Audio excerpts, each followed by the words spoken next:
Assalamualaikum warahmatullahi wabarakatuh. Waalaikumsalam Waalaikumsalam warahmatullahi warahmatullahi wabarakatuh. Waalaikumsalam wabarakatuh. warahmatullahi wabarakatuh. Waalaikumsalam warahmatullahi wabarakatuh. Selamat Waalaikumsalam. pagi rekan-rekan dan teman-teman sekalian. Selamat datang di acara webinar alumni dengan tema tips dan trik mendapatkan beasiswa LPDP dalam dan luar negeri. Sebelum kita memulai acara hari ini, marilah sama-sama kita berdoa terlebih dahulu menurut agama dan kepercayaan masing-masing. Berdoa, dimulai.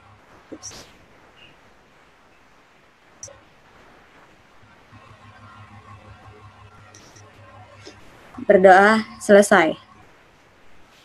Baik, sebelumnya perkenalkan, nama saya Nurul Renaning Tias, alumni Teknik Informatika tahun 2011 yang akan menjadi moderator. Jadi saya yang akan memandu acara hari ini. Jadi pada pagi hari ini telah hadir bersama kita Kak Edo dan Kak Deki. Halo Kak Edo, apakah bisa terdengar suara saya? Halo, selamat pagi Nurul, terdengar jelas? Pagi Kak Edo, semoga sehat selalu ya Kak. Iya, sama-sama. Dan yang kedua ada Kak Deki. Selamat pagi Kak Deki. Selamat pagi, U. Oke, suaranya sudah terdengar jelas. Baik, acara ini akan kita mulai. Ini merupakan acara webinar dari alumni. Jadi rekan-rekan mahasiswa, adik-adik mahasiswa di sini nanti bisa bertanya pada akhir sesi diskusi, di mana jika ingin bertanya, kalian bisa mengetikkan kata tanya di kolom fitur chat, lalu bisa menghidupkan audio dan videonya, seperti itu. Baik, untuk sesi pertama ini kita langsung masuk ke pemaparan Kak Edo. Bisa dimulai ya Kak, sebelumnya akan saya bacakan dulu CV dari Kak Edo. Oke Kak Edo, boleh dihidupkan untuk videonya, saya akan membacakan CV dari Kak Edo. Jadi teman-teman sekalian, di sini ada Kak Edo. Kak Edo merupakan alumni Teknik Informatika tahun 2008, dan Kak Edo di tahun 2012 itu pernah menjadi bagian dalam kegiatan Indonesia Youth Ambassador. Nah, di sini Kak Edo pernah bekerja di HM Sampurna, pernah menjadi Vice Chairman di Purna Caraka Muda Indonesia Provinsi Bengkulu, selanjutnya menjadi Award LPDP tahun 2018, jadi penerima LPDP di luar negeri ya Kak, tahun 2018. Dan Kak Edo melanjutkan studinya di Macquarie University dengan mengambil Master of Cyber Security Analysis, dan sekarang bekerja sebagai Business Manager di Lumintu Logic yang base-nya di Yogyakarta, seperti itu teman-teman. Jadi waktunya dipersilahkan 30 menit untuk Kak Edo menjelaskan pemaparan materinya. Dipersilahkan, Kak. Baik, terima kasih rekan kami Nurul. Assalamualaikum warahmatullahi wabarakatuh. Selamat pagi, Om Swastiastu, Namo Buddhaya, Salam Kebajikan. Terima kasih atas kesempatannya. Saya ucapkan terima kasih sebanyak-banyaknya kepada panitia penyelenggara, ada saudara Azhar, ada saudari Dike, dan lain-lain. Dan juga saya ucapkan terima kasih kepada Bapak Ibu dosen Teknik Informatika dan Sistem Informasi Fakultas Teknik Universitas Bengkulu yang sudah hadir, ada Kak Ferza, ada Bu Julia juga. Terima kasih atas waktu yang menyempatkan waktunya. Baik, perkenalkan rekan-rekan sekalian, saya Edo Akmal Hakim. Saat ini kuliah mengambil Master of Cyber Security di Macquarie University Sydney, Australia. Namun sekarang saya sedang pulang ke Indonesia melakukan pembelajaran jarak jauh atau online. Baik, saya akan mulai presentasi saya mengenai beasiswa pendidikan Indonesia.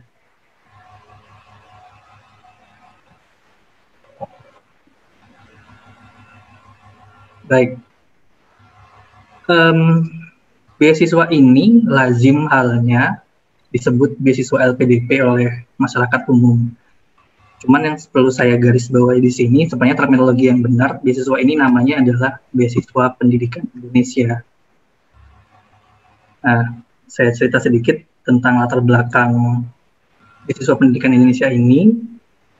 Beasiswa ini diselenggarakan oleh pemerintah Republik Indonesia melalui Badan Layanan Umum bernama LPDP, Lembaga Pengelola Dana Pendidikan, itu di bawah Kementerian Keuangan. Nah, saya sedikit menjelaskan sejarah tentang beasiswa ini. LPDP sebagai lembaga pengelola, jadi bayangkan LPDP itu adalah lembaga yang mengelolanya ya. Kalau teman-teman tahu, di dunia ini ada banyak beasiswa, hampir setiap negara mempunyai beasiswanya masing-masing. Kalau misalnya di Amerika itu ada Fulbright namanya, itu yang mengelola Aminef. Tapi orang mengelolanya Fulbright-nya kan, bukan Aminef-nya. Kalau di Indonesia kebalikannya, orang mengelolanya LPDP-nya, BPI-nya orang sedikit nggak tahu. Nah, sebenarnya sebelum masuk sini ya, acara kita hari ini nih mungkin membuka sedikit informasi sharing seperti itu kepada teman-teman. Mungkin rekan-rekan di sini ada yang setelah kuliah nanti tertarik untuk melanjutkan pendidikannya, baik itu S2 atau nanti S3, doktoral seperti itu. Mungkin ini nanti bisa menambah wawasan atau nanti jika ada pertanyaan nanti bisa ditanya setelah sesi ini. Oke, kembali lagi ke LPDP. Jadi LPDP ini dibawa sebenarnya bertanggung jawab kepada Kementerian Keuangan, namun dia berkoordinasi langsung oleh Dewan Penyantun, di mana Dewan Penyantun ini terdiri dari 3 kementerian. Yang pertama ada Kementerian Pendidikan dan Kebudayaan, kemudian juga ada Kementerian Agama, dan tentunya Kementerian Keuangan. Seperti itu. Nah,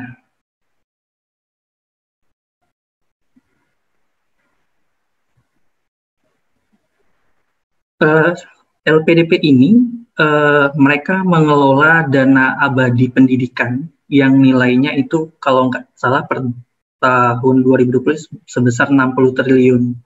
Jadi dana abadi pendidikan ini dikelola dalam bentuk investasi surat berharga nasional, negara atau deposito atau dan lain-lain. Ini di mana nilai keuntungan pengelolaan dana ini lebih besar daripada nilai yang dikeluarkan LPDP untuk membiayai mahasiswa. Jadi tenang, dana LPDP ini diproyeksi akan tetap aman sampai 10 tahun ke depan, walaupun di tengah pandemi ini seperti yang kita tahu, dan LPDP juga membantu menambal defisit anggaran pemerintah seperti itu.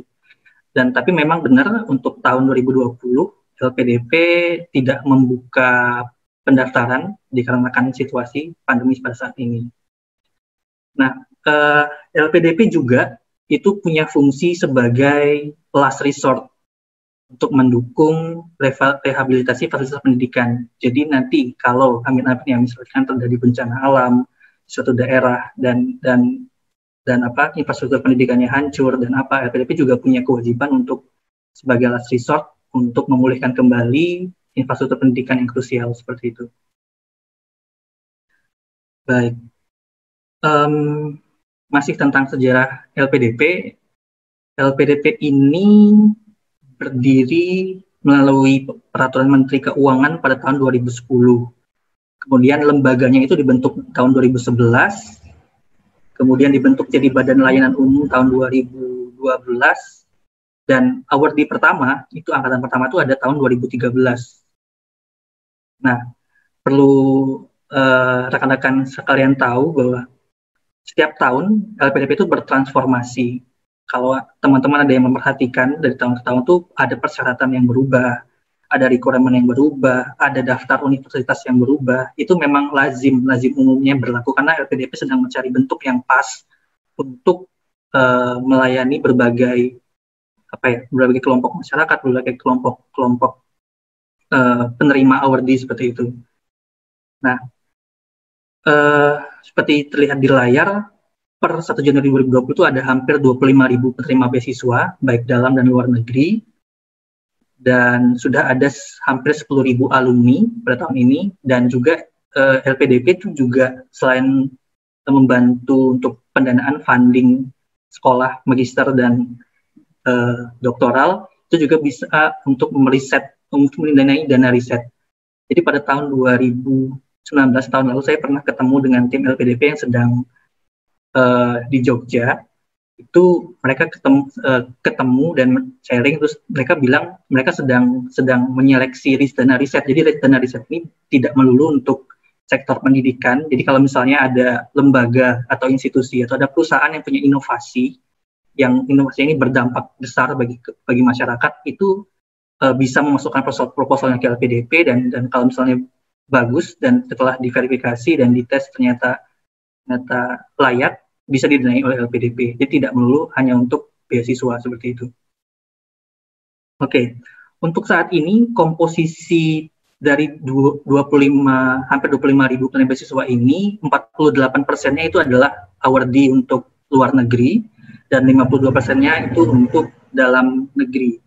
Nah, dari yang luar negeri itu tadi, kalau dipecah lagi, untuk bidang keilmuan teknik itu lebih besar. Ada 17% dari total awardee di luar negeri yang mengambil bidang keilmuan teknik itu 17%.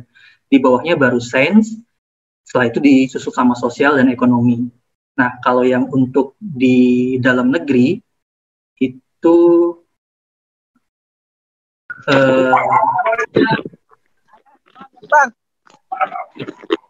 halo. Ya, kembali lagi. Kalau untuk luar negeri itu sedikit terbalik. Orang Chinese katanya. Mau cari orang Chinese. Halo. Ya, ada.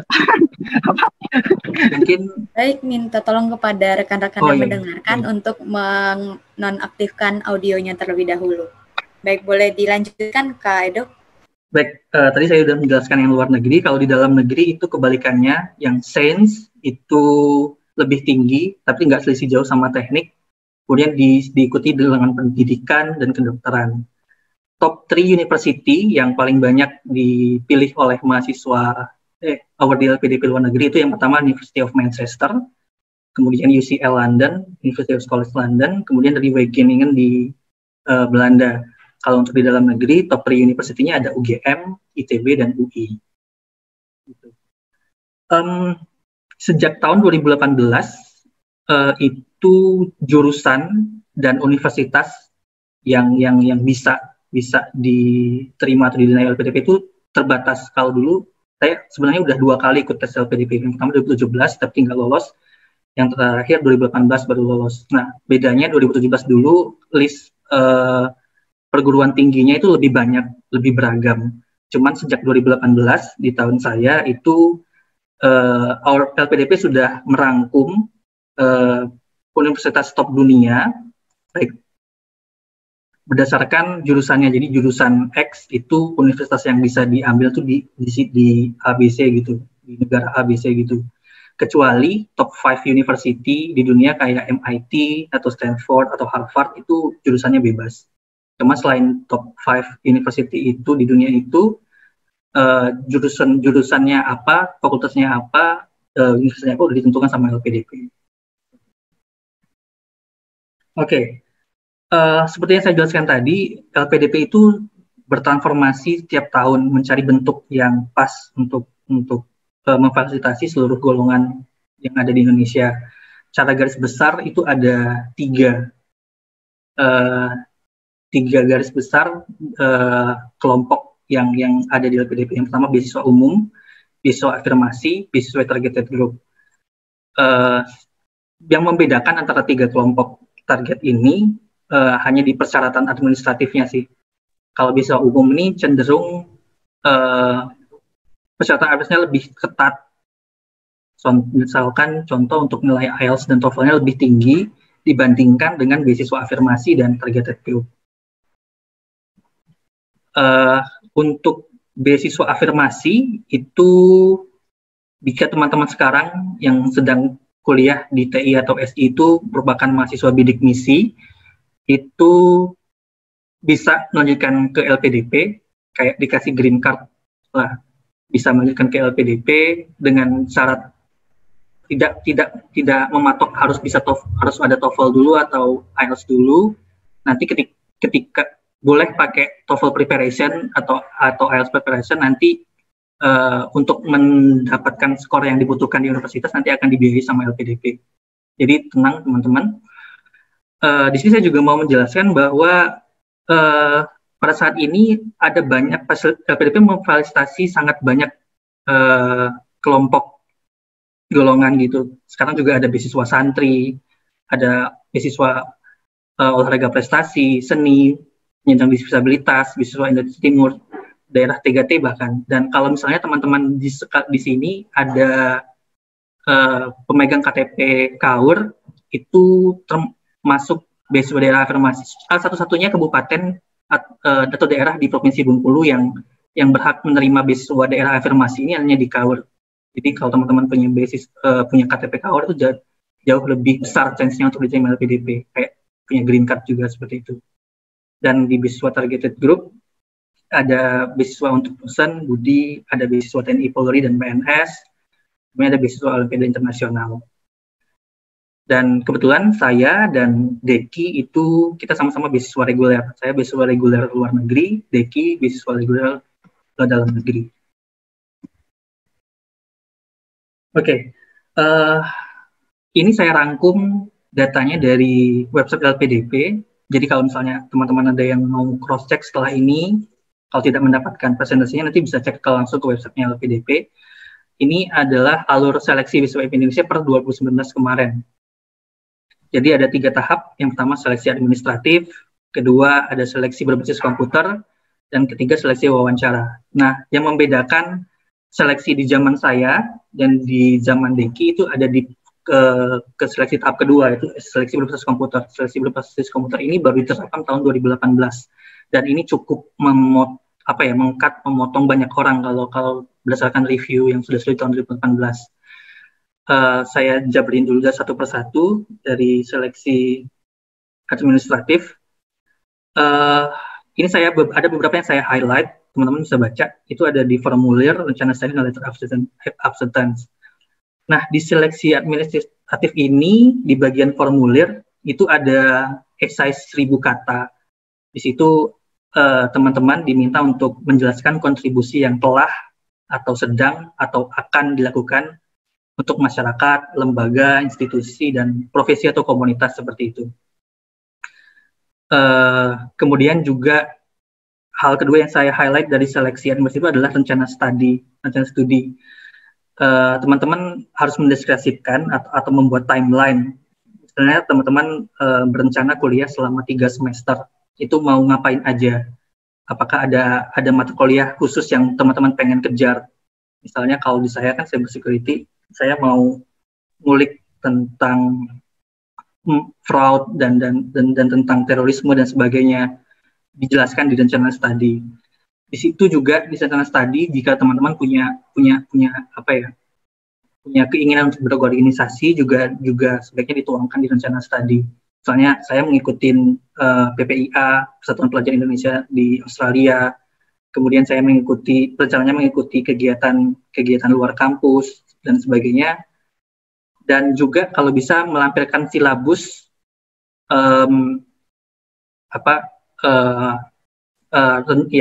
rencana mata kuliah apa saja yang akan diambil selama kuliah seperti itu. Terus ada juga sertifikat bahasa asing. Kalau misalnya teman-teman bisa pilih either itu IELTS atau TOEFL, dan kalau misalnya memang negara tujuannya atau jurusan yang mau diambil nanti berkaitan dengan bahasa atau bahasa Inggris, bahasa Prancis atau bahasa negara yang dituju, bisa juga menggunakan sertifikat bahasa negara yang dituju. Dan persyaratan lengkapnya bisa dilihat di website LPDP nanti. Kemudian hal terakhir yang saya highlight di seleksi administratif adalah letter of acceptance. Ada banyak yang bertanya tentang letter of acceptance atau LOA ini. Apakah butuh atau tidak? Sebenarnya kalau dari LPDP tidak mewajibkan penerima beasiswa itu sudah punya LOA pada saat mendaftar. Ada banyak teman-teman saya yang pun setelah mendapat beasiswa LPDP dia masih belum tahu mau kuliah di mana. Seperti itu. Tapi menurut saya pribadi, karena saya orangnya ketika merencanakan sesuatu harus tahu pasti mau kemana. Jadi pada saat itu saya sudah, sebelum mendaftar LPDP, saya sudah mengontak universitas yang akan saya tuju, yaitu di Macquarie. saya sudah menerima LOA-nya, dan bagi saya ini sebagai senjata gitu. Jadi teman-teman bayangkan kalau misalnya teman-teman menghadapi lembaga funding, kalau menurut saya sih sebagai orang yang akan memberikan funding, saya akan lebih percaya kepada anak yang dia ternyata udah tahu mau kuliah di mana, dia udah menerima LOA atau surat diterima dari universitas yang akan dituju. Kalau saya sih berpikirnya seperti itu.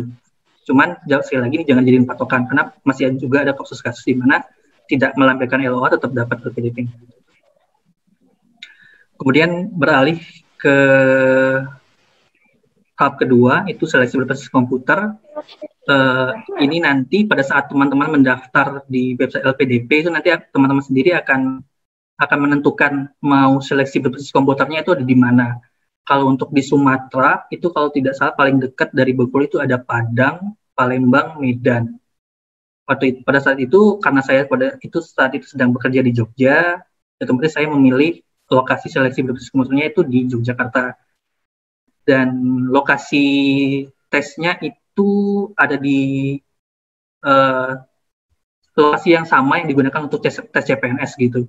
Jadi kita menggunakan fasilitas yang sama, model soalnya pun juga hampir sama. Jadi ada tes potensi akademik, ada tes karakter dan kepribadian seperti itu. Jadi hampir mirip-mirip seperti tes CPNS. Jadi pada waktu itu persiapan saya juga baca-baca tes CPNS untuk beberapa poin ya, tes potensi akademik dan tes karakter kepribadian untuk persiapan.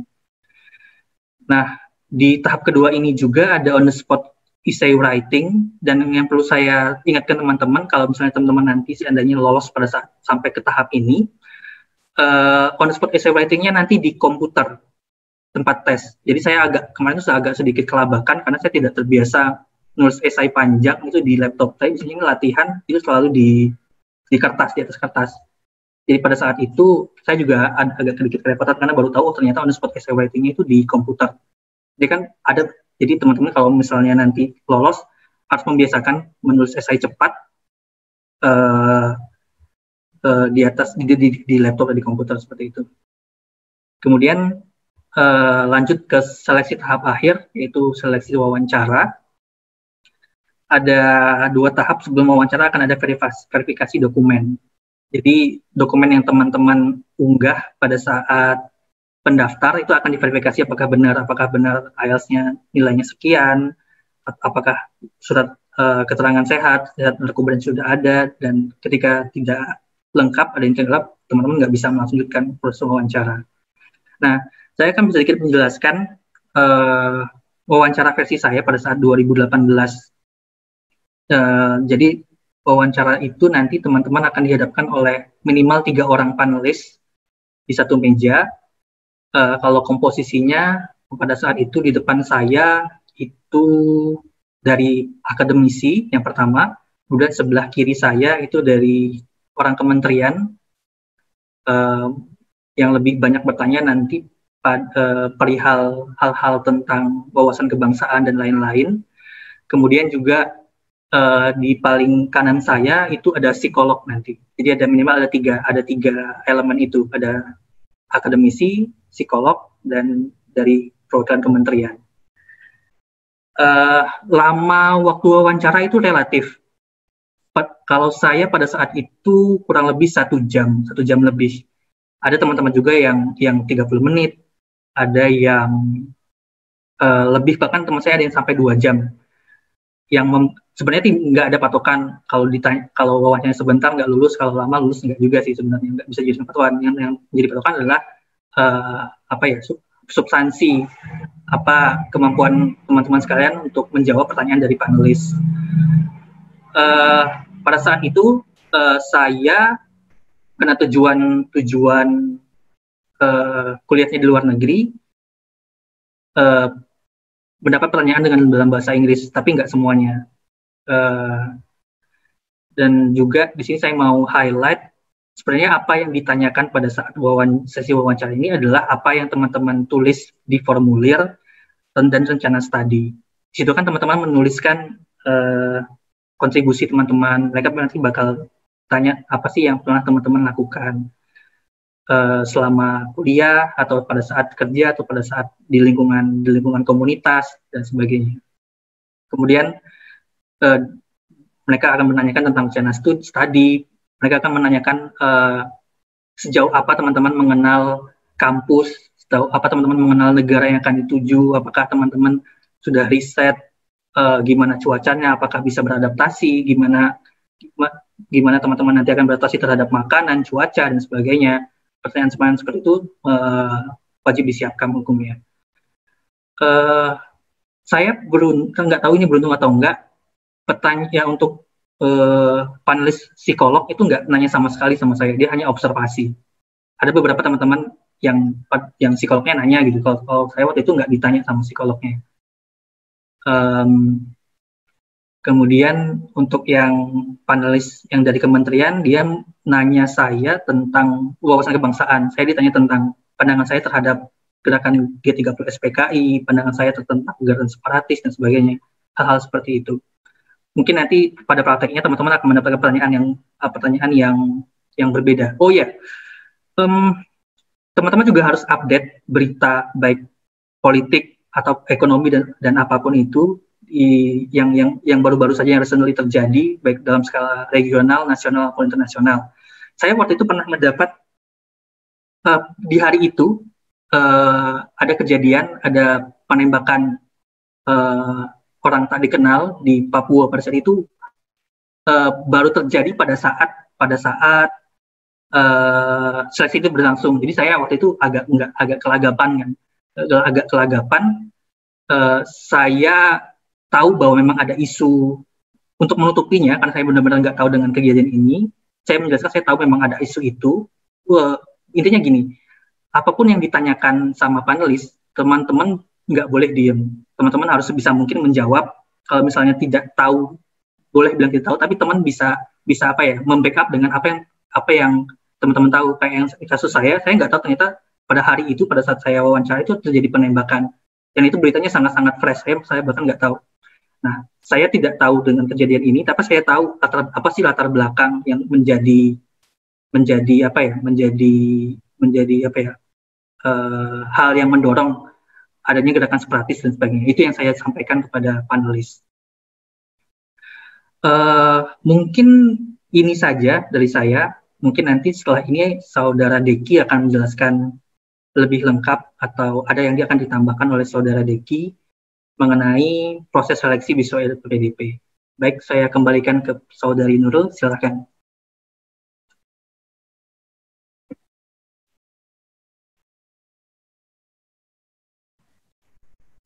Suaranya Nurul belum di.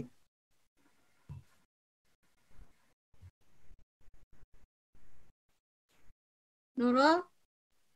Suaranya Nurul. Mikrofon. Oke. Terima kasih. Jadi saya ulangi. Jadi dari pemaparan Kak Edo ada beberapa hal yang saya highlight. Jadi yang pertama ternyata di LPDP ada 3 beasiswa ya, ada beasiswa umum, ada beasiswa afirmasi, dan ada beasiswa targeted group, di mana Kak Edo dan Kak Deki merupakan penerima beasiswa dari yang reguler atau yang umum. Seperti itu. Dan di dalam seleksi beasiswa LPDP itu ada beberapa tahapan. Yang pertama ada seleksi administratif, ada seleksi berbasis komputer, dan seleksi wawancara. Nah, teman-teman, jadi ada fun fact ya hari ini, ternyata Kak Edo merupakan pembuat logo dari Himatif ya Kak ya. Jadi teman-teman yang biasanya menggunakan logo Himatif itu yang buatnya Kak Edo. Terima kasih Kak Edo. Jadi logonya sampai sekarang masih digunakan seperti itu. Nah, kita lanjut ke narasumber yang kedua. Ada Kak Deki Satria di sini. Kak Deki, udah siap Kak? Oke, siap-siap. Oke, sebelum Kak Deki memaparkan materinya, saya akan membacakan CV dari Kak Deki terlebih dahulu. Baik, Kak Deki merupakan alumni Teknik Informatika angkatan tahun 2010. Jadi Kak Deki menyelesaikan S2-nya di program studi ilmu komputer di Universitas Indonesia. Kak Deki merupakan penerima LPDP di tahun 2015. Jadi melanjutkan S2-nya menggunakan beasiswa LPDP itu ya Kak. Nah, selanjutnya pekerjaan sekarang, Kak Deki merupakan Business Process Analyst di BKN, lalu menjadi IT konsultan di berbagai regensi, dan seorang researcher. Dan sekarang Kak Deki juga bekerja sebagai dosen di BRI Institute, program studi Sistem Analis dan Software Engineering. Seperti itu. Jadi Kak Deki boleh share tentang pengalamannya selama mengikuti beasiswa PDP, bagaimana cara mendapatkannya dan apa tips dan triknya. Waktunya 15 menit, boleh dimulai dari sekarang. Oke, terima kasih U. Ini saya share screen ya.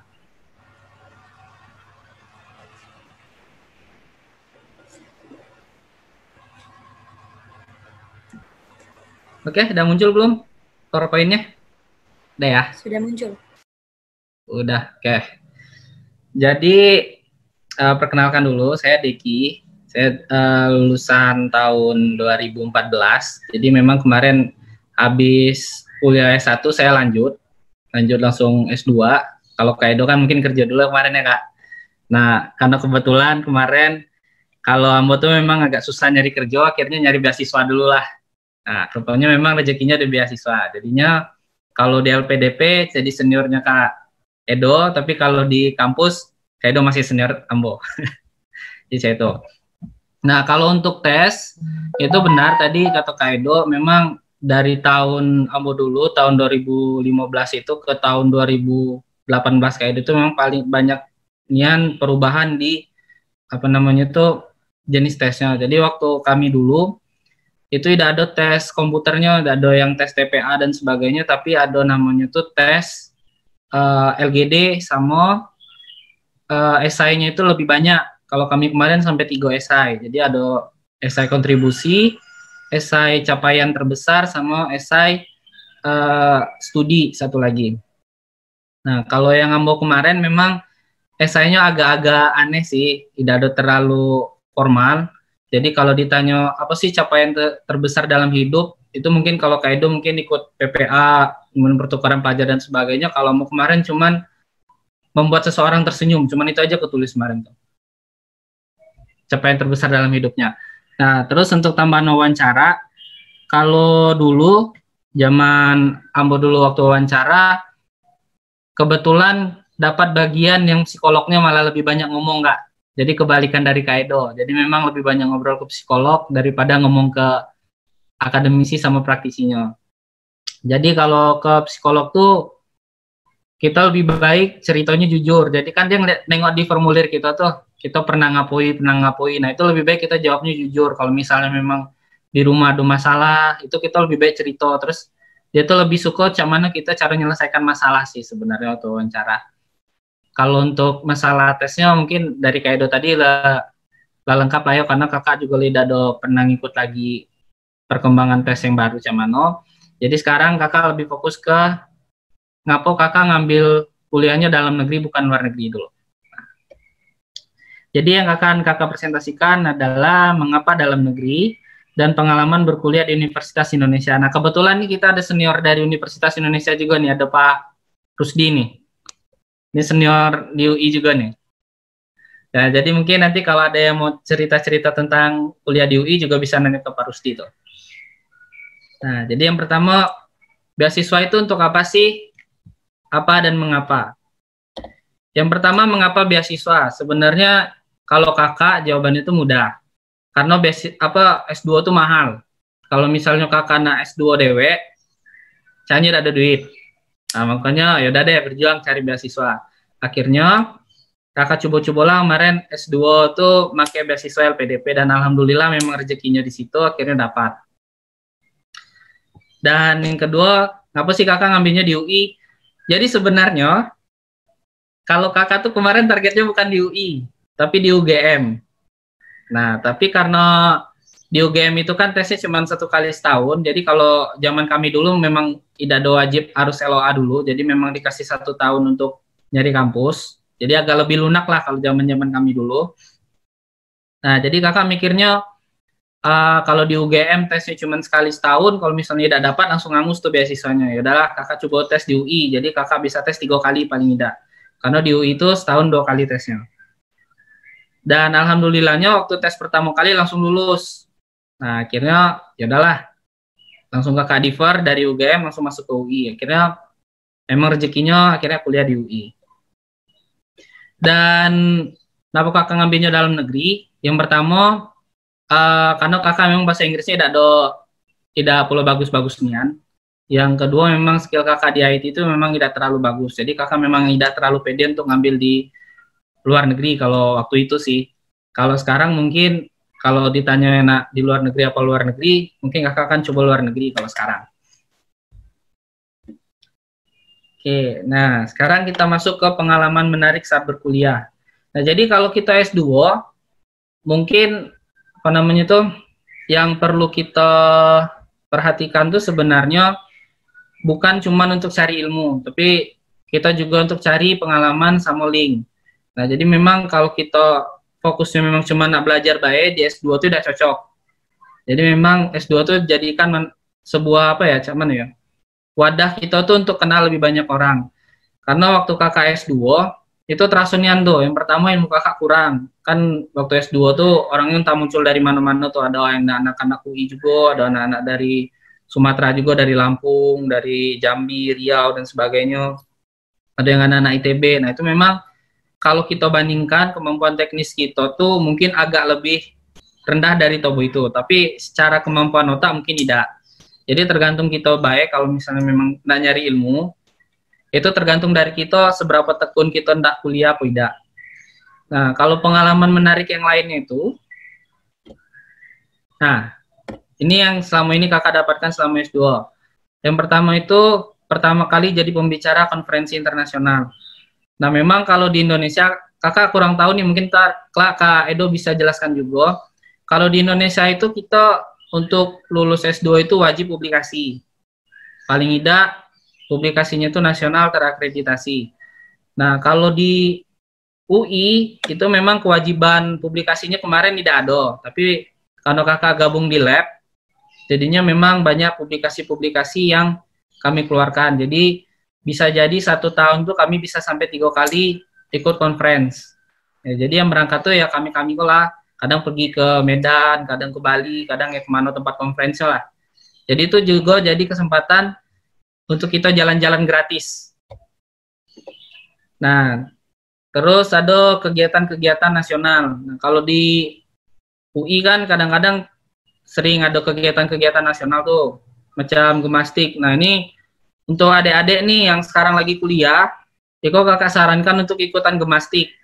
Karena ini akan membantu kalian, yang pertama nambah pengalaman, karena di sini bentuknya case base, itu bisa kalian masukkan juga ke CV nanti, kalian pernah ikut perlombaan apa, dan di sini adalah kesempatan kalian untuk ketemu anak-anak dari kampus-kampus lain. Jadi kalian bisa semacam perbandingan lah, kira-kira apa yang bisa kalian dapatkan dari mereka gitu. Ini sekarang gemastik lagi jalan, jadi udah telat nih kalau mau daftar sekarang. Mungkin yang tahun depan, ini ada Mbak Jul, ada Pak Rusdini, mungkin bisa diarahkan Pak, Mbak, untuk ikutan gemastik di tahun depan nih, karena lumayan untuk nambah-nambah pengalaman mahasiswa. Nah, kemudian ada penelitian-penelitian yang skalanya nasional.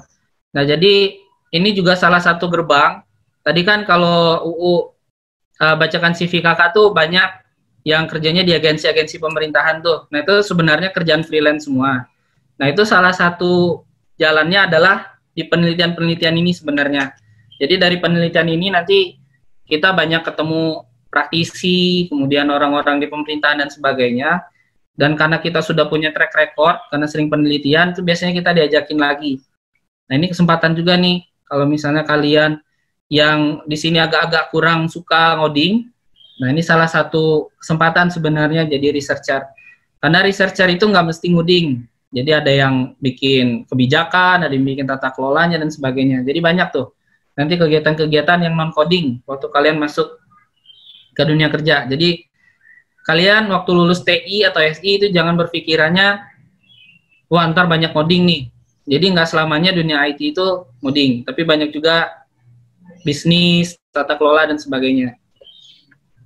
Nah, terus ini, mengenal orang-orang di pemerintahan pusat. Kapan lagi sih kita bisa duduk sebelah menteri tuh? Nah, jadi pengalaman memang yang paling mantap itu kemarin tahun 2018, itu kakak kan masih bantu-bantu di UI tuh, walaupun udah lulus. Nah, itu akhirnya bisa duduk di belakang menteri. Jadi tahu, oh ini menteri dalam negeri itu ini orangnya, oh ini menteri agama kita ini orangnya.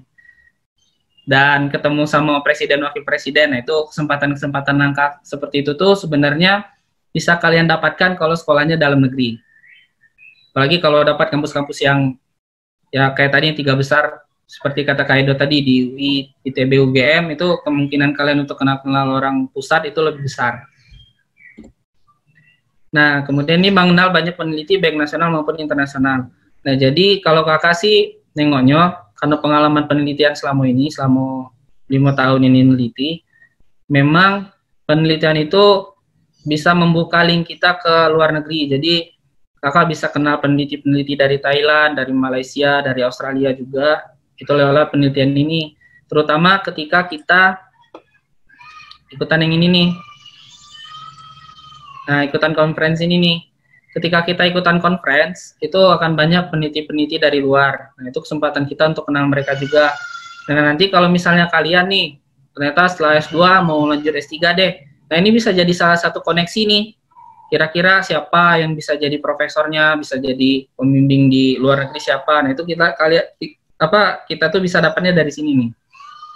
Jadi kita bisa banyak kenalan, kalau banyak kenalan berarti kita banyak rezeki juga. Nah, sebenarnya pengalaman kakak paling suka itu selama S2, ini selagi S2 ya, itu bisa keliling Indonesia. Jadi mungkin kakak memang belum sempat keluar negeri, tapi alhamdulillah semenjak S2 ini kakak bisa keliling Indonesia. Jadi dari Aceh sampai ke Ambon itu kakak udah. Nah, ini karena kegiatan-kegiatan tadi nih, pertama ikut penelitian, kemudian kita ikut-ikutan hibah, akhirnya diikutin project. Nah, karena dosen-dosen itu banyak project dan mereka butuh bantuan banyak, ya akhirnya memang mahasiswanya dikerahkan. Akhirnya itulah dapat kesempatan untuk keliling-keliling itu. Nah, jadi kalau kalian kayak di Bengkulu Smart City, kemudian ada pemerintahan elektronik, nah itu salah satu kegiatan yang kakak kerjakan selama S2 sebenarnya. Masih berapa menit, 5 menit lagi, Kak, waktunya. Oh, masih ada 5 menit ya. Nah, jadi kalau kata kakak, kalaupun kalian pengen kuliah, DN sama LN itu sama. Mungkin yang berbeda cuman di lingkungan belajarnya dan experience lain lah mungkin. Nah, tapi kalau selagi kalian tekun dan kalian memang punya niat untuk berkembang, sebenarnya kuliah di dalam negeri itu juga banyak kesempatan-kesempatan yang bisa kalian ambil. Tapi mungkin kalau kayak Edo kan jadinya lebih banyak internasional gitu kan kenalannya. Tapi kalau kakak mungkin ya dalam lingkup nasional aja lah kenalannya itu udah lumayan lah gitu. Oke sih, kalau dari kakak sih tidak ada lagi sih. Mungkin dari Kak Edo nih ada tambahan nih. Pengalaman kuliah kemarin nih di Australia sama Kak. Ya, silakan. Oke, itu pengalaman dari Kak Deki ya. Banyak pengalaman keliling Indonesia, terus banyak ikutan publikasi, riset, dan lain-lain. Jadi beberapa yang di highlight ini Kak, ada kan biasanya SI dan TI itu tidak mesti jago ya kalau dari pemaparan Kak Deki. Jadi tidak hanya menjadi programmer nantinya, tapi bisa banyak sekali job desk ke depan. Jadi ada researcher, teman-teman bisa untuk menjadi tata kelola, konsultan, dan lain-lain. Seperti itu. Nah, mungkin dari itu pengalaman Kak Deki yang dapat beasiswa di dalam negeri. Nah, kalau Kak Edo pengalaman di luar negeri gimana nih Kak? Ada yang bisa dijelaskan untuk pengalaman di luar negeri? Oke, terima kasih Nurul. Kurang lebih pengalaman yang didapat di luar negeri sebenarnya sama sih, karena menurut saya pribadi networking itu penting. Percaya atau enggak, saya udah 2 kali bekerja, tapi saya nggak pernah melamar gitu. Yang saya gunakan tuh network. Jadi ada penelitian, saya juga baru tahu waktu kuliah di luar negeri, pada saat orientasi atau MOS itu ada tentang ada materi tentang job seeker dan sebagainya. Dalam penelitian disebutkan bahwa lebih dari 40% pekerjaan yang tersedia di luar itu tidak di-advertise, jadi tidak diumumkan secara luas, itu hanya di-keep secara intern. Gimana caranya untuk mendapatkan informasi tentang itu, yaitu tadi networking. Jadi banyak sekali pekerjaan di dunia ini untuk posisi-posisi tertentu, apalagi yang high level, itu justru tidak dibuka secara umum. Jadi yang digunakan hanya relasi mulut ke mulut atau kolega dan sebagainya. Jadi saya akan juga meng-highlight seperti itu. Pengalaman mungkin yang membedakan selama di dalam dan luar negeri, mungkin saya bisa mulai dari saat MOS ya. Pada saat masa orientasi itu tidak ada pengkocoan atau apapun. Yang saya terima itu adalah daftar seminar. Ada seminar tentang job seeker, ada seminar tentang bagaimana caranya right wise, dan masih banyak lagi seminar-seminar yang sebenarnya dibutuhkan untuk menunjang atau memperluas wawasan mahasiswa baru. Dan itu diadakan di kampus saya itu selama seminggu. Jadi selama seminggu itu diadakan seperti bazar seperti itu. Setiap ekskul itu dibuka booth bazarnya. Jadi saya juga ikut, kalau nggak percaya saya ikut klub anime, manga, saya ikut klub membaca dan sebagainya. Jadi saya dapat paradigma baru lah di mana kuliah di luar yang kalau teman-teman tahu kan hidup di luar itu lebih egaliter, di mana tidak memberi batasan antara dosen dan mahasiswa. Jadi manggil dosen itu ya memang manggil nama dan mereka oke dengan itu, ya dianggap seperti teman. Kemudian karena kuliah saya coursework, jadi saya kuliah untuk magister itu ada 2 pilihan kalau mau di luar negeri. Yang pertama coursework, itu sama kayak yang S1 dapat mata kuliah gitu, menyelesaikan coursework-nya. Kemudian ada juga yang by research. Kalau by research ini nanti full kuliahnya itu hanya menyelesaikan 1 tesis. Kalau saya memilih yang coursework. Jadi saya 1 semester itu mendapat 4 mata kuliah. Saya kuliahnya 3 semester, saya mendapat 12 mata kuliah, seperti itu. Benar kata Deki, LPDP sebenarnya memfasilitasi jika teman-teman penerima awardee itu ingin mengikuti seminar internasional atau conference internasional, itu nanti akan dibiayai oleh LPDP. Tapi karena ini ya bukan boleh dikatakan turn down-nya atau side effect-nya kalau memilih coursework. Karena coursework beban kuliahnya cukup berat karena setiap minggu tuh pasti ada tugas, pasti ada apa. Jadi saya tidak punya banyak waktu untuk riset di satu tema. Jadi Deki sangat beruntung, dia mungkin di struktur kuliahnya itu ada riset dan sebagainya.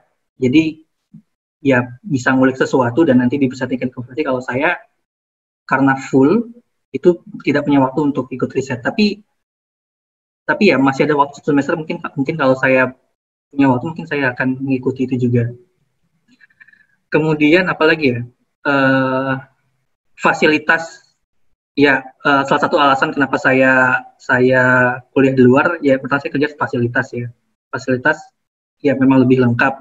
Kemudian percaya atau tidak, dosen-dosen saya itu, karena saya mengalami cybersecurity itu adalah mantan marinir, mantan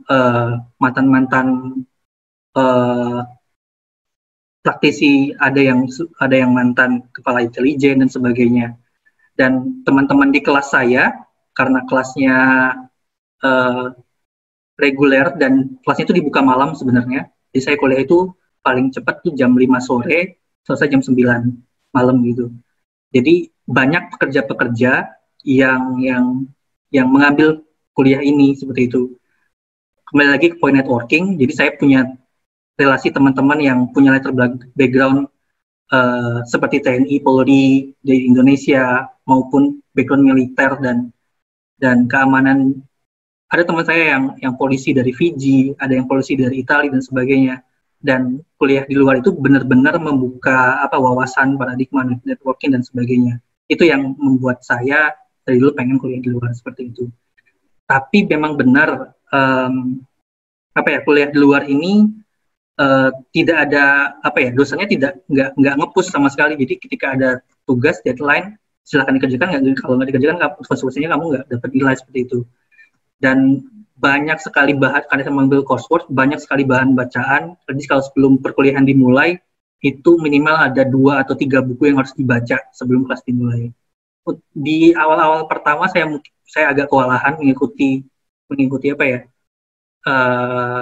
step-step ini atau rules ini, karena kan saya udah sempat vakum nggak kuliah lagi itu udah lama. Saya lulus 2016 gitu.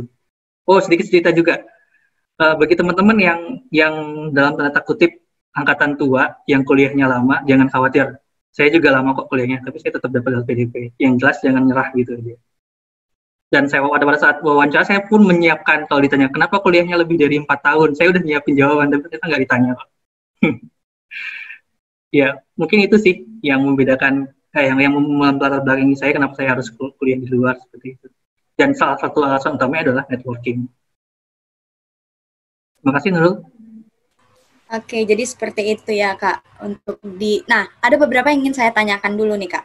Kalau beasiswa LPDP itu kan memang dia mengcover untuk biaya pendidikan. Ada nggak biaya-biaya lain seperti misalnya akomodasi? Keluar negeri kan kita tahu biayanya tidak sedikit ya, Kak. Mungkin Kak Deki dan Kak Edo bisa menjelaskan apa saja keuntungan yang didapatkan dari LPDP itu, Kak. Kak Edo atau Kak Deki boleh untuk menjawab dari pertanyaan saya tadi? Yaudah, Kak Edo masih mute ya? Yaudah. Jadi kalau untuk biaya selain biaya kuliah, jadi memang LPDP itu adalah salah satu beasiswa yang paling loyal ngasih duit sih sebenarnya. Jadi biaya yang zaman kakak dulu waktu ditanggung itu, pertama biaya pesawat. Jadi berangkatan kita pertama kali ke tempat kuliah itu dibiayai itu. Terus waktu sampai di lokasi kuliah kita dibiayain juga untuk biaya hidup berapa bulan dulu. Nah itu kemarin tuh istilahnya biaya tinggal kalau nggak salah deh. Nah terus kalau untuk bulanan itu kita digaji UMR daerah. Jadi kalau misalnya kita kuliahnya di Jakarta, sekarang kan UMR Jakarta 4 juta tuh. Nah berarti tiap bulan, per 3 bulan kita dikasih duit 12 juta. Nah itu untuk semacam gaji kalian lah, untuk bertahan hidup di tempat kuliah. Kemudian setahun sekali itu kita dibiayai untuk pembelian buku sebesar 10 juta. Dan itu tidak dipertanggungjawabkan. Itu sebenarnya biaya bonus sih. Jadi selama 2 tahun kita berkuliah itu kita dikasih biaya bonus 20 juta. Dan itu bebas kita gunakan untuk apa.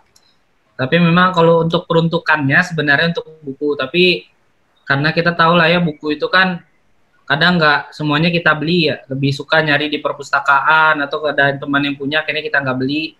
Itu akhirnya memang sering nggak kepake. Itu sih kalau untuk biaya yang zaman kakak ya. Udah tahu kalau misalnya zaman Kak Edo kemarin apa aja yang dapat Kak sekarang? Oke, kurang lebih sama seperti yang dijelaskan Deki. Komponen pembiayaan LPDP itu adalah yang pertama biaya kuliah itu nanti langsung pihak LPDP dan kampus, jadi kita sama sekali nggak tahu transaksinya udah dilaksanakan itu kebijakan itu langsung dari LPDP ke pihak kampusnya nanti. Setelah ada komponen biaya pendidikan nanti ada biaya hidup namanya. Kita namanya LA, Living Allowance. Dan benar kata Deki, Living Allowance itu disesuaikan dengan UMR atau di bawah UMR lah, kalau yang di luar negeri rata-rata. Jadi itu Living Allowance itu diberikan 3 bulan di awal tuh langsung tapel 3 bulan untuk ke depan. Jadi nggak 3 bulan di akhir tapi 3 bulan di depan. Jadi pintar-pintar mengatur uangnya biar cukup selama 3 bulan. Tapi memang dirancang khusus cukup sih. Kemudian ada uang buku yang diterima setahun sekali dan besarnya tetap sama 10 juta rupiah. Kemudian ada uang tiket itu cuma dikasih 2 kali uang tiket pada saat berangkat menuju kampus, mulai dari provinsi tempat berdomisili sampai ke negara tujuan atau daerah tujuan. Misalnya saya waktu itu berangkat dari Bengkulu, berarti saya dibiayai tiket dari Bengkulu, Jakarta, Sydney. Begitu nanti pulangnya, ketika pulang dibiayai komponennya ketika tiketnya dari Sydney, Jakarta, Bengkulu, seperti itu. Nah, ada satu lagi yang mau saya highlight. tapi saya tidak beruntung mendapatkan fasilitas ini, yaitu tunjangan untuk istri dan anak. Jadi sejak 2017 itu semula ini ada tunjangan istri dan anak untuk program magister, tapi sejak 2017 tunjangan istri dan anak ini hanya untuk program doktoral untuk S3 saja. Jadi nanti yang ditanggung adalah 1 orang istri dan 1 orang anak. Besarnya 25%. 25% istri, 25% anak. Jadi maksimal 50% living allowance. Soalnya saya ketika saya S3 dapat living allowance $2.000, bawa 1 anak dan 1 istri, berarti saya dapat tambahan 1.000. Jadi saya sebulan dapat 3.000. Tapi itu hanya bisa dinikmati oleh mahasiswa doktoral seperti itu. Ya, itu saya mungkin dari kembali highlight apa yang Diki bilang, itu memang salah satu beasiswa yang generous ya. Kadang ada beberapa beasiswa yang parsial, yang hanya living allowance-nya saja, atau yang hanya biaya pendidikannya. Rata kalau di Eropa itu banyak yang parsial biaya pendidikannya saja atau biaya hidupnya saja seperti itu. Nah, tapi sejak 2018 kemarin ada informasi kalau tadi perhatikan di kolom beasiswa reguler atau beasiswa umum itu LPDP membuka kesempatan untuk beasiswa parsial juga untuk untuk memberikan lebih banyak peluang bagi teman-teman. Jadi saya punya teman yang mengambil beasiswa dalam negeri di UGM karena dia orang Jogja. Jadi yang ditanggung oleh LPDP itu hanya biaya pendidikan, karena dia tinggal di Jogja, dia menanggung biaya hidupnya sendiri seperti itu. Dan itu sudah dibuka oleh LPDP sejak 2018 dan kesempatan mendapatkannya jauh lebih besar karena diperkirakan 1 orang yang full di cover oleh LPDP, baik itu biaya hidup dan biaya pendidikan, itu bisa mengcover untuk 2-3 orang seperti itu.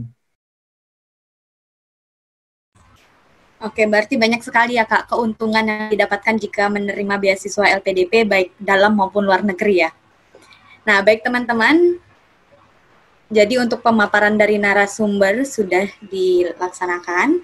Selanjutnya kita akan buka sesi diskusi. Sebelumnya saya ingin menyapa dulu banyak alumni yang bergabung ini. Ada juga Pak Rusdi, selamat pagi Pak Rusdi.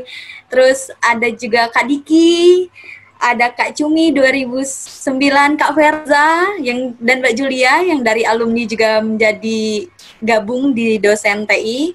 Selanjutnya ada di angkatan 2011 ada Kak Sarita di sini.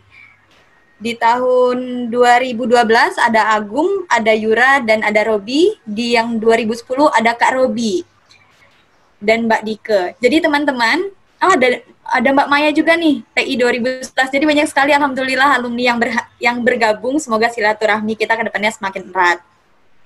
Jadi teman-teman, di sini kita akan buka sesi diskusi, yang mana pada diskusi ini akan ada door prize. Jadi persembahan dari alumni juga akan memberikan door prize kepada teman-teman yang bertanya, yang aktif untuk bertanya. Ada 5 orang yang beruntung yang akan mendapatkan door prize, yang mana door prize-nya 1 orang akan mendapatkan voucher belajar dari Bagi Code, persembahan dari Karobi 2010, dan 4 pulsa yang akan dipersembahkan dari rekan-rekan alumni yang ada di sini. Seperti itu, teman-teman. Jadi boleh, kalau yang ingin bertanya, bisa di kolom chat dengan mengetikkan kata tanya. Selanjutnya boleh menghidupkan audio dan videonya agar kita bisa diskusi bersama. Seperti itu. Jika ada yang ingin bertanya, boleh.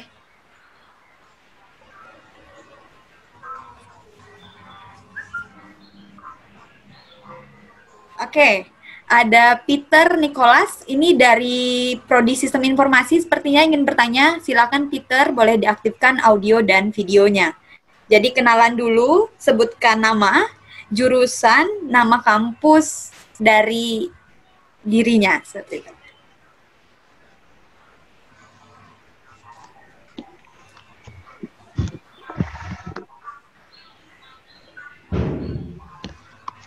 Baiklah Bang, Mbak, selamat pagi.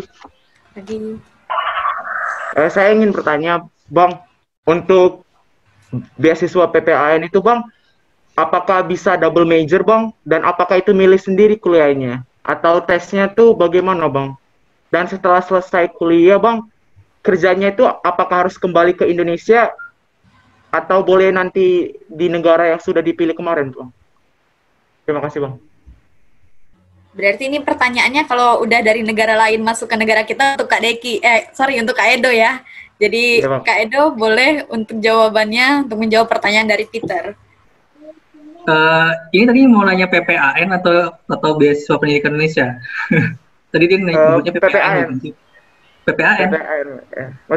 Maksudnya beasiswa LPDP maksudnya, Bang. Oh, kalau misalnya tadi mau nanya tentang pertukaran pemuda antar negara, sini juga ada Kak Diki nih. Waktu itu sempat ikut 2011 Kak Diki itu ke Kanada mewakili Bengkulu dan Indonesia. Oke, berarti LPDP ya, beasiswa pendidikan Indonesia. Untuk double major, kalau yang saya baca ya, barusan saya baca beberapa jam yang lalu sebelum presentasi, untuk beasiswa reguler itu hanya bisa single major. Mungkin ada kasus seperti yang kalian tahu kan, mau di Ayunda itu dibiayai LPDP, tapi dia akhirnya ngambil double major. Saya belum dapat informasi apakah itu ditanggung LPDP atau enggak. Kemungkinan untuk yang double majornya itu biaya sendiri, biaya tambahan yang timbul ketika kecuali tidak ada biaya tambahan seperti itu. Nah, kemudian tadi ada yang ditanya, ini mungkin ngikutin kasusnya Veronica ya. Ya, setelah kalian terpilih menjadi awardee LPDP itu kalian akan menandatangani kontrak, di mana salah satu bunyi kontrak itu disebutkan bahwa wajib atau bersedia kembali pulang mengabdi ke negara, maksudnya ke Indonesia, itu dengan rumus 2N+1. N-nya itu lama kuliah. Kalau saya 1,5 tahun, jadi 2 kali 1,5 itu 3+1. Jadi saya minimal setelah saya lulus kuliah harus pulang dan mengabdi selama 4 tahun. Mengabdinya bisa kembali bekerja di Indonesia atau menjadi dosen atau apa. Yang jelas memang harus berada di Indonesia selama minimal 2N+1 itu tadi. Mungkin dari Deki ada tambahan?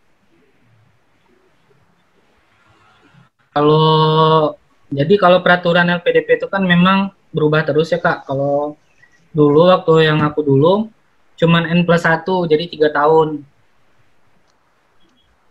Jadi 2 tahun S2 plus 1 tahun kan jadi 3. Kemudian yang zaman Kak Edo sekarang jadi 2N+1. Terus kemarin di grup LPDP yang terbaru sekarang malah jadi 3N+1 untuk pulang gara-gara kasus yang PK itu. Malah ditambah jadinya sama LPDP jadi 3N+1.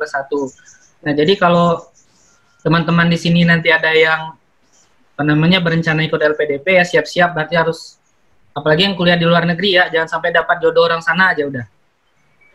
Soalnya banyak teman-teman LPDP itu yang nggak pulang karena dapat jodoh orang situ, terutama yang cewek. Akhirnya udah tinggal di situ ngikut suami dia. Nah, nggak tahu tuh sekarang apakah ditagih juga ke FPK atau gimana. Kayaknya sih ditagih sih. Itu aja sih kalau dari saya, Kak. Oke, satu lagi ya. Belum saya bahas juga. Memang tinggal di luar negeri itu tempting ya. Yang pertama karena sangat-sangat menggoda.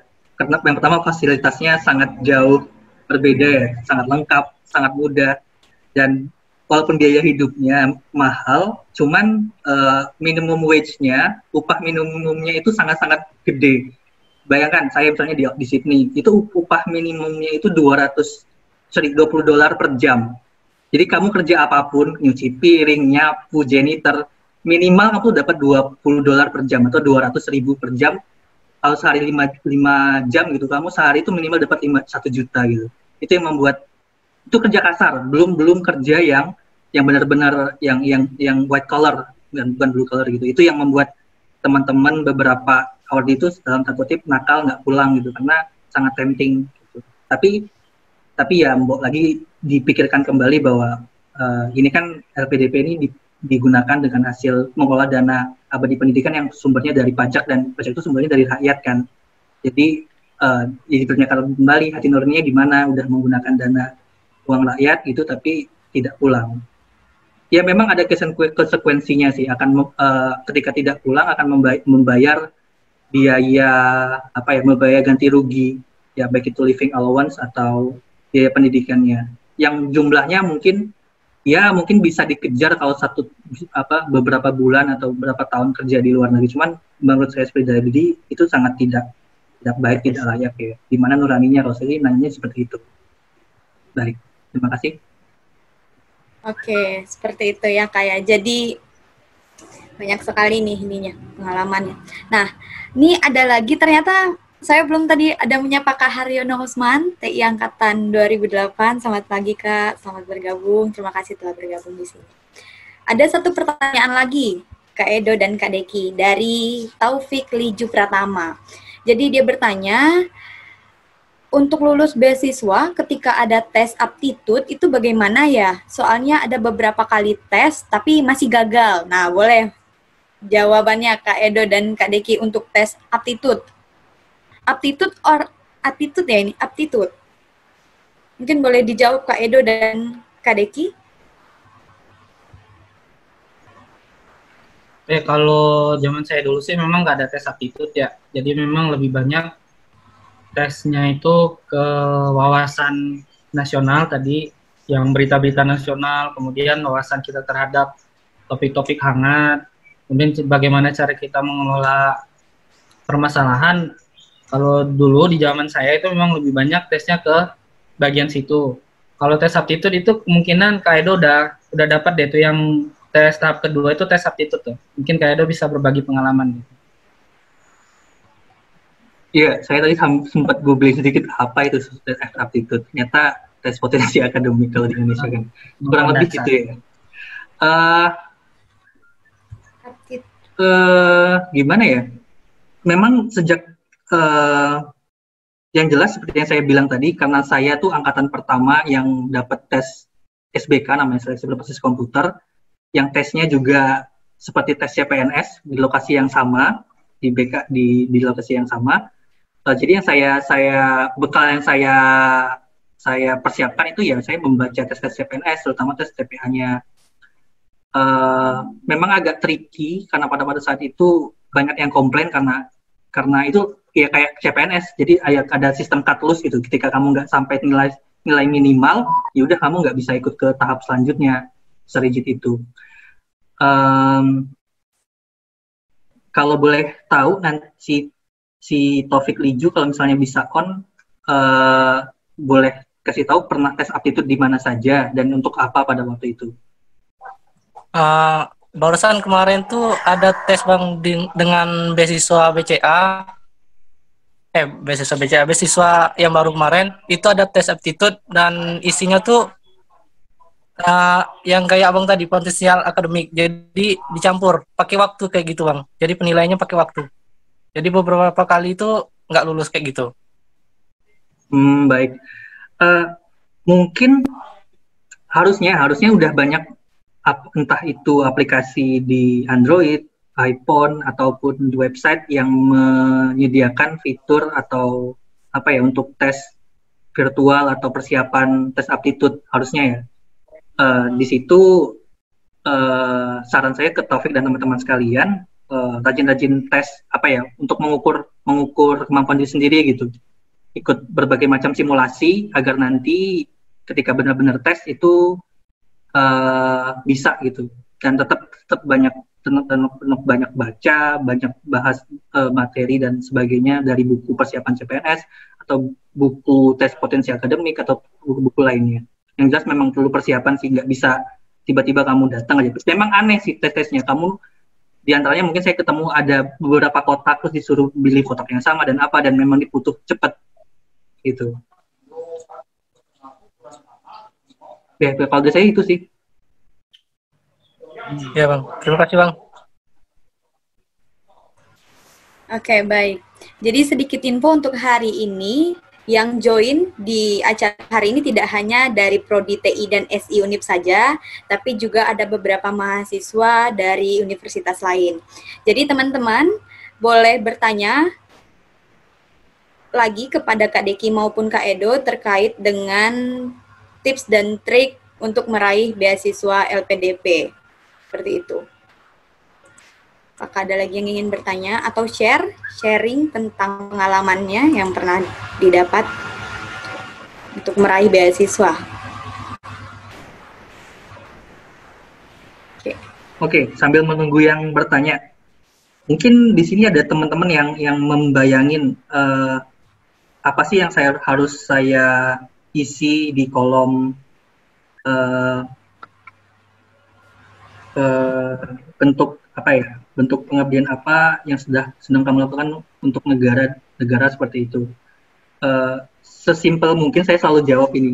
Kalian kan udah pernah seminimal ini, minimalnya seluruh mahasiswa itu pasti pernah KKN kan.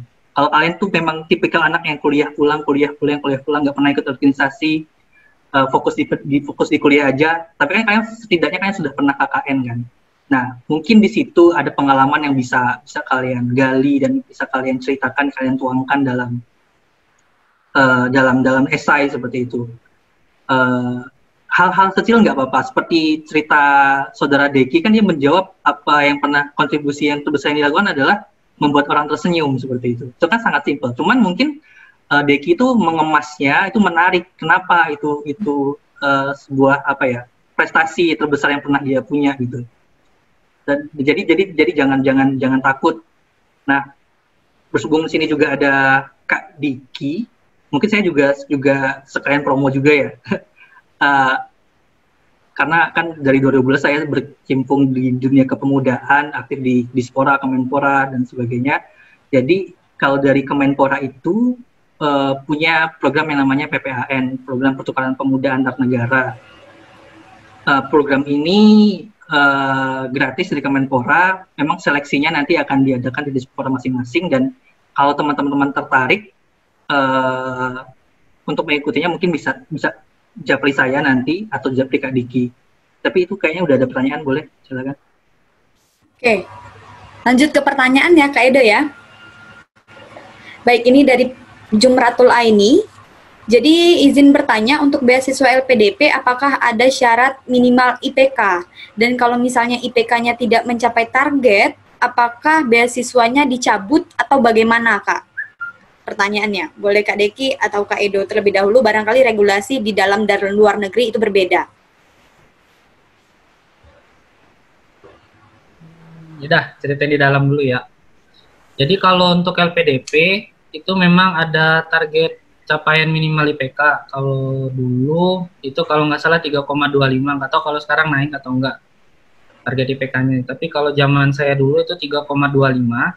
Jadi kalau misalnya satu semester itu kita nggak mencapai 3,25, itu kita dapat SP1. Kita dapat surat peringatan dulu sekali. Kemudian di tahun kedua, kalau misalnya kemudian nggak nyampe lagi, itu beasiswanya langsung dicabut. Tapi kalau misalnya setelah, saya ini semester 1, nggak nyampe nih 3,25, kemudian di semester 2 naik jadi 4 misalnya, nah, itu nggak dibahas lagi tuh sama LPDP-nya 3,25-nya.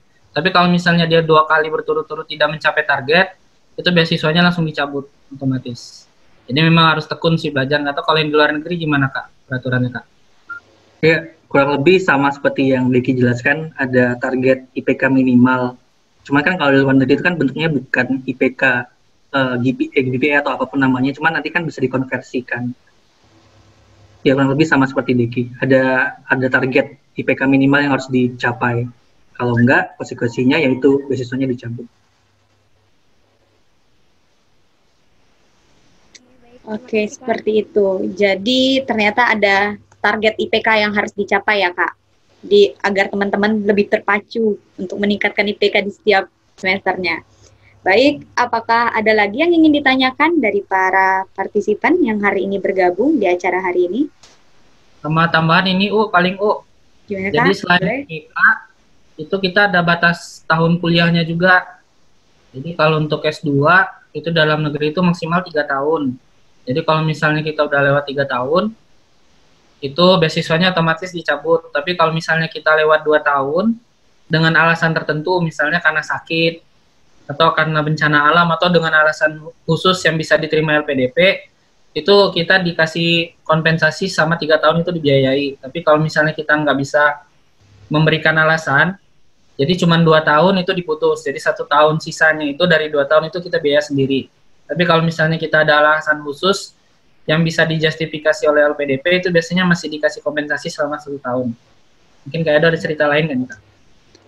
Iya, kan keadaan sekarang kan keadaan pandemi ini kan jadi serba terbatas gitu, dan LPDP juga sudah mengeluarkan kebijakan terbaru kok terkait situasi sekarang pandemi. Jadi di LPDP melonggarkan kan ketika kamu sudah dapat beasiswa LPDP itu kamu dikasih waktu untuk kurang lebih 1 tahun untuk mencari universitas tempat kamu kuliah. Kan ketika pandemi sekarang banyak tempat kuliah yang tutup ataupun buka, mahasiswanya takut untuk kuliah. Jadi LPDP sebenarnya udah membuka ruang untuk memberi kelonggaran dalam tanda kutip. Pun kalau misalnya mau cuti dipersilahkan dalam keadaan sekarang kurang lebih 6 bulan maksimal cutinya. Kalau memang situasi di negara asalnya tidak memungkinkan untuk melakukan proses belajar mengajar, pun melalui online juga tidak efektif, LPDP memberi ruang untuk cuti. Nah, yang perlu saya highlight seperti yang Diki bilang, apapun kendala yang kalian temui pada saat di perkuliahan, sebaik mungkin dikomunikasikan dengan LPDP supaya nanti bisa dicariin jalan keluarnya, jangan diem-diem aja gitu. Dan pasti LPDP selalu punya jawaban untuk setiap masalah yang kita temui pada saat kuliah di luar nanti, baik akademis atau non akademis seperti itu. Banyak juga saya juga dapat cerita beberapa teman di angkatan yang lain itu mereka menerima isu rasisme atau apalah, terutama untuk bagi teman-teman perempuan yang berhijab di tanda kutip Amerika, tapi jangan internasional ya. Ada teman-teman yang akhirnya karena tidak tahan dengan perlakuan rasisme itu, akhirnya dia pulang dan tidak mau melanjutkan kuliahnya. Itu juga ada kasusnya seperti itu. Baik, mungkin itu saja. Oke, baik. Makasih, Kak Edo. Gimana Pak Rusdi? Apakah ada yang ingin ditanyakan, Pak? Oke, Assalamualaikum warahmatullahi wabarakatuh. Mungkin saran aja untuk Kak Edo, bisa nggak di-share masalah ini kan, ketika kita mencari beasiswa itu kan salah satu yang diperlukan tadi LOE. Kemudian salah satu syaratnya kan korespondensi, mungkin bisa di-share kepada adik-adik mahasiswa aktif atau alumni, bagaimana cara kita melakukan korespondensi yang baik sehingga kita dapatkan LOE yang baik pula gitu. Terima kasih. Oke, baik. Bagus sekali pertanyaan dari Pak Rusdi. Saya akan coba menjawab. LOA, Letter of Acceptance ini bisa didapat dengan 2 cara. Saya membuka ini kepada teman-teman sekalian. Yang pertama, teman-teman urus sendiri. Jadi secara manual, teman-teman mengkontak universitas yang bersangkutan. Biasanya nanti mereka membuka form pendaftaran dan sebagainya. Dan sebenarnya ada yang berbayar, ada juga yang gratis. Tapi rata-rata top university itu mereka untuk mendaftar itu bayar minimal $50. Dan teman-teman mendaftar seperti biasa, seperti mendaftar universitas, memasukkan persyaratan terutama IELTS. Untuk jurusan-jurusan teknik itu minimal IELTS-nya biasanya 6,5. Saya pada itu beruntung IELTS saya 7,5, dan itu pun sebenarnya udah 2 kali tes gitu. Nah pada saat kondisi saya tidak mendaftar sendiri ke universitas. Pada saat itu saya di-assist atau dibantu oleh lembaga education counselor, education counselor yang namanya IDP. Mungkin teman-teman tahu, ada IDP, ada British Council, ada SUN dan sebagainya, SUN Education dan sebagainya. Nah, pada saat itu saya punya jejaring pertemanan. Terima kasih lagi kepada PPAN itu, saya punya jejaring pertemanan di Jogja. Dia adalah salah satu education counselor. Jadi pada saat itu saya menghubungi teman saya di IDP, dia yang membantu saya mendaftar di universitas yang akan saya tuju. Nah, waktu itu juga sempat ada pertanyaan, ngaruh nggak sih dapat LOA sendiri atau LOA-nya dibantu sama education counselor? Saya sudah membuktikan ternyata nggak ada masalah. Pun LOA yang teman-teman dapat dibantu sama education counselor atau dapat sendiri tetap sama kok. Toh yang dibutuhkan tetap LOA-nya. Mau dapatnya cari sendiri atau dapat dari education counselor itu nggak masalah. Ada juga kalau mau ngurus sendiri itu ada juga dengan jalur berkomunikasi lewat mendapatkan surat rekomendasi.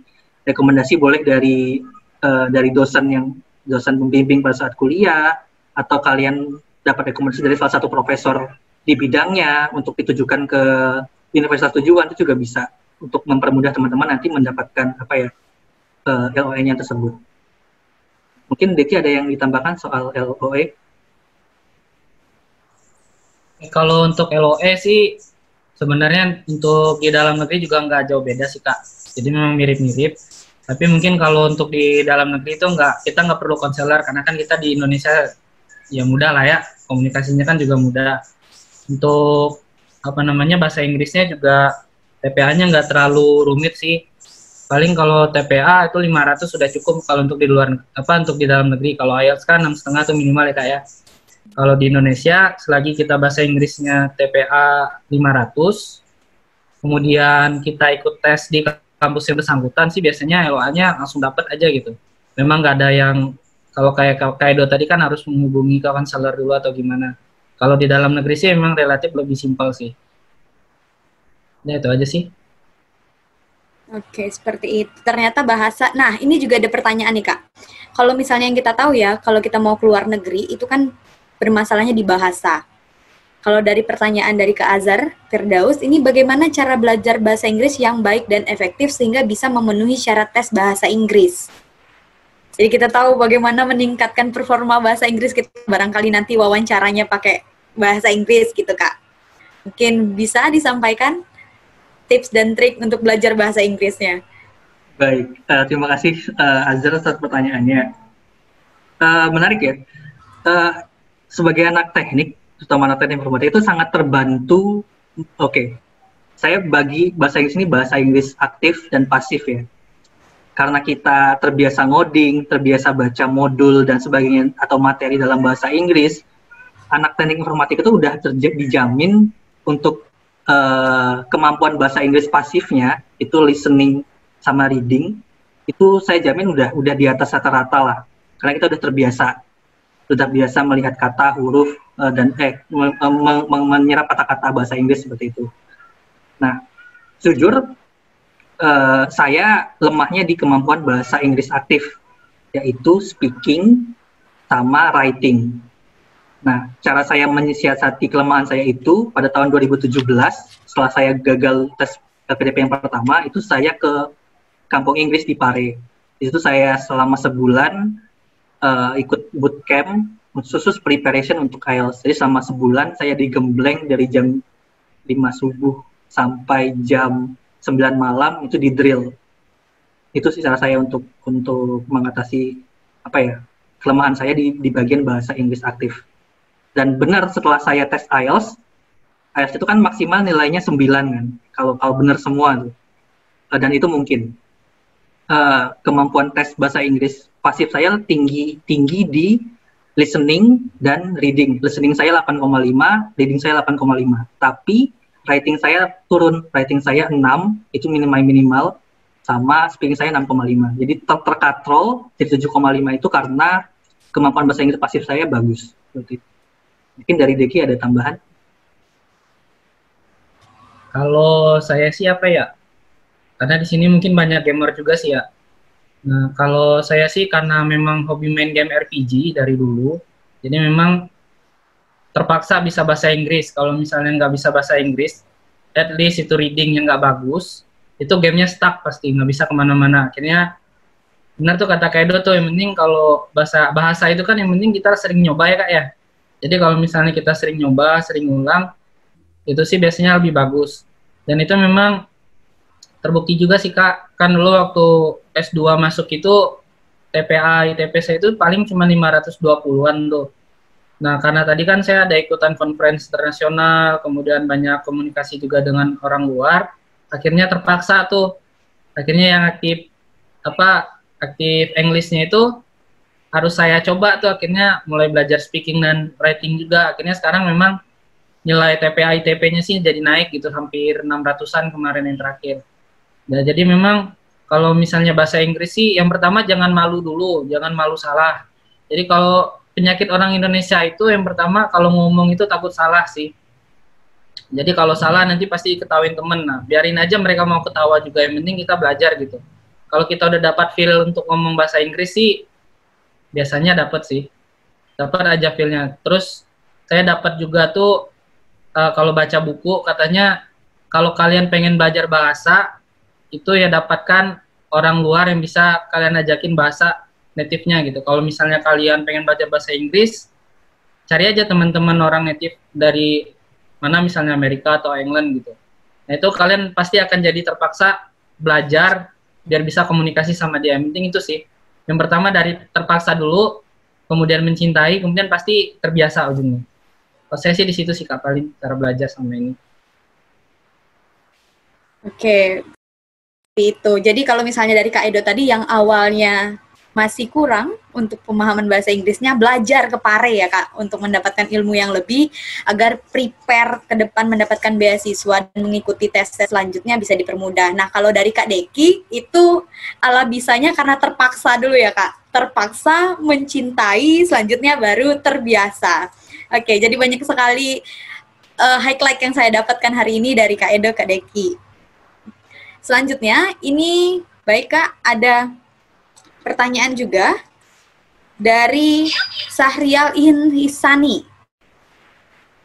Jadi dia bertanya, kalau untuk minimum TOEFL IELTS itu persyaratannya berapa ya Kak? Dan juga ini pertanyaan, sebelumnya ada pertanyaan dari veteran Kak. Kalau sebelumnya untuk minimum IELTS, dia bertanya apakah ketika masuk ke suatu negara, itu bahasa yang dipakai pelatihannya sesuai dengan negara atau menggunakan bahasa Inggris. Ini untuk Kak Edo mungkin ya.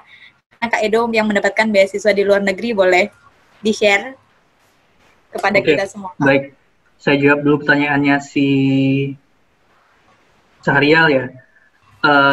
Tadi kan di slide awal saya bagikan ada 3 kategori beasiswa, ada umum, afirmasi, dan targeted.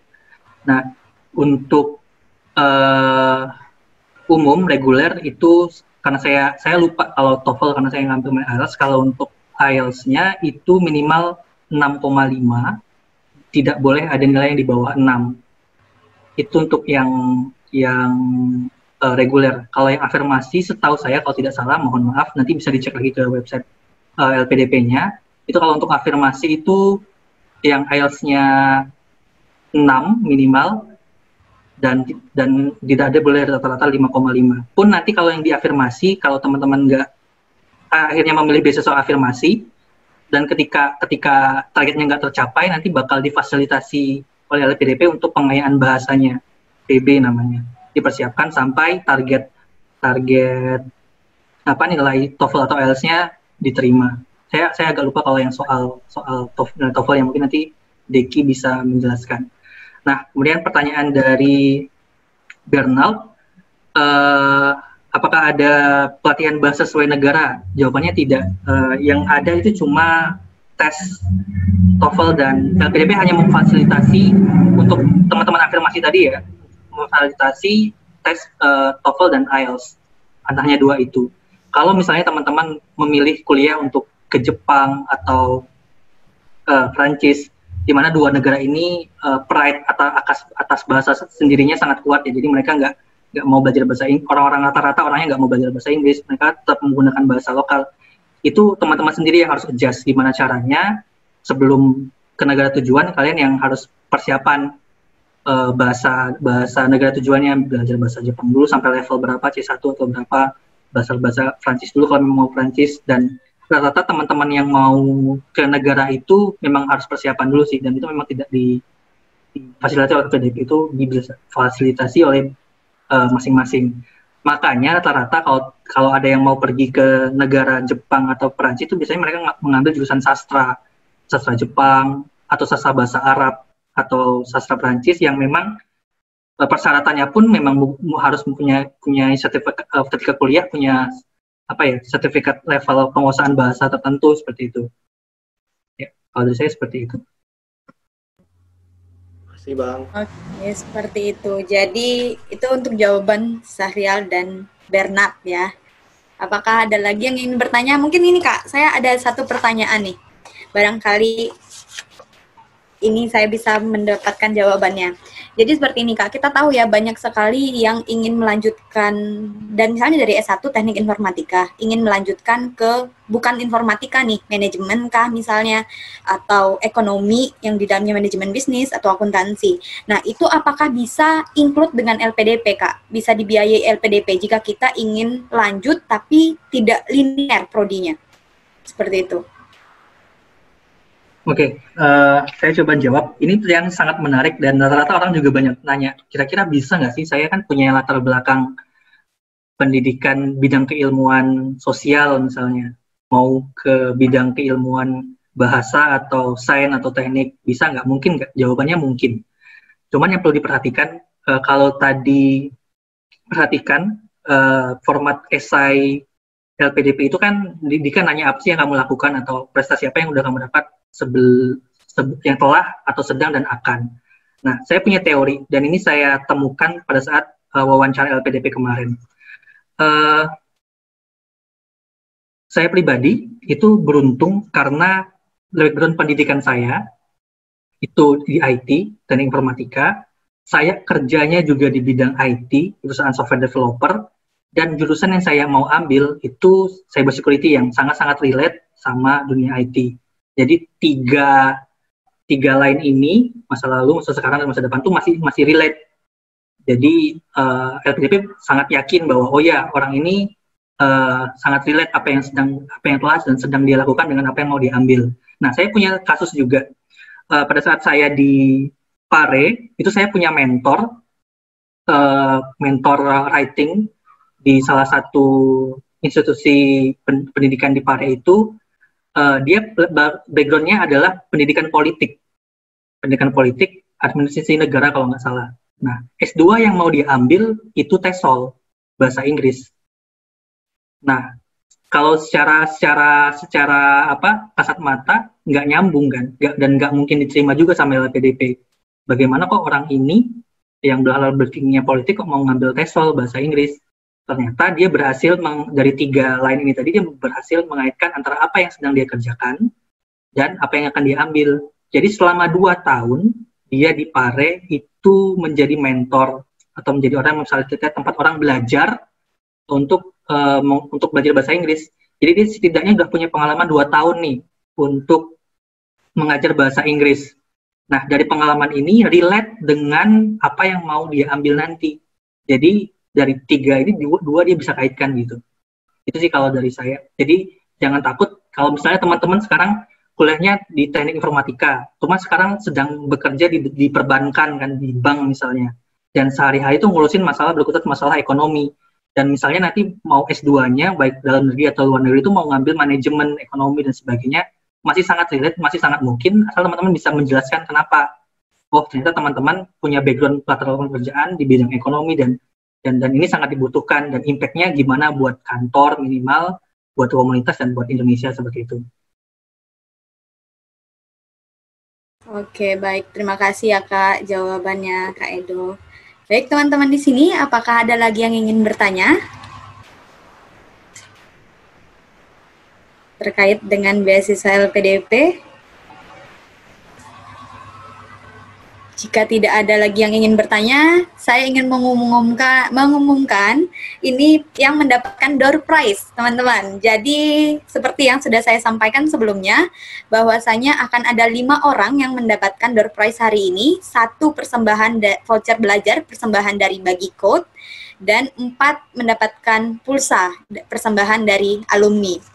Jadi, saya akan sampaikan bahwa penerima door prize untuk voucher belajar dari Bagicode itu atas nama Taufik Liju Pratama. Seperti itu, nanti akan dikirimkan melalui email.